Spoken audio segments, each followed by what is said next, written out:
Afternoon, everyone. Thanks for joining us. Two more Butler County teenagers now face charges in Monday's shooting at Madison Jr. Senior High School. Local 12 News was the first to break the story today. Our Larry Davis has been covering the shooting since the beginning. He joins us live with why the Butler County Sheriff decided to file these new charges. Larry. Hi, Paula. Well, today marked the end of a very tumultuous week here at Madison Jr. Senior High School. Two more students, as you mentioned, were arrested today in connection with Monday's shooting, and three more students in Butler County were arrested for threats, including one more right here at Madison.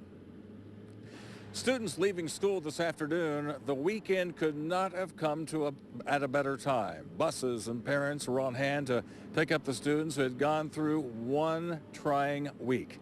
Emotions were raw just days after 14-year-old Austin Hancock opened fire in the school cafeteria, wounding two and injuring two others. Today, the Butler County Sheriff announced that two 14-year-old boys had been arrested. They are accused of having seen the loaded gun on Monday morning before the shooting broke out, but never reported it to school administrators or teachers. They actually seen the weapon and did not report it. And we knew that there had been maybe some others that had seen it, but we've got a lot going on. We have to rule everything out and rule everything in. And Sheriff Richard Jones says that the two boys were charged with failing to report a crime. The sheriff would not say why the boys did not report the crime or whether they were told not to by the 14-year-old with the gun. They were not part of the planning of the shooting at Madison Jr. Senior High School. Now today there was word of more arrests in Butler County at two separate schools. Two Edgewood High School students were arrested this week. One who said that he'd like to see another shooting, a school shooting, and he was going to bring a gun to school. And a second Edgewood student made some threats on social media. And then a third student right here at Madison Jr. Senior High School was arrested for bringing small knives that were made to look like credit cards to school.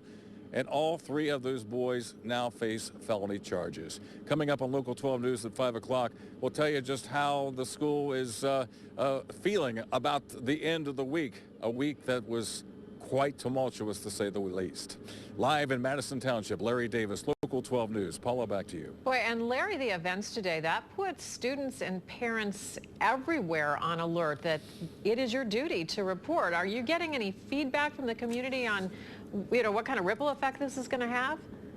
No, people are pretty much tight-lipped now at the end of the week. I think they just want to get back to normal. They're not really talking too much about, the events of this week right now. But I think that's a conversation that's going to have to play out over the weekend at the homes. And that's what Sheriff Jones said today, that he wants parents to talk to their kids, that, you're not going to be a snitch. You need to let people know. If you see something, say something, and say it right away. Yeah, all right. Thank you, Larry. Well, the teen charged in the shooting, Austin Hancock, will be back in juvenile court April 5th.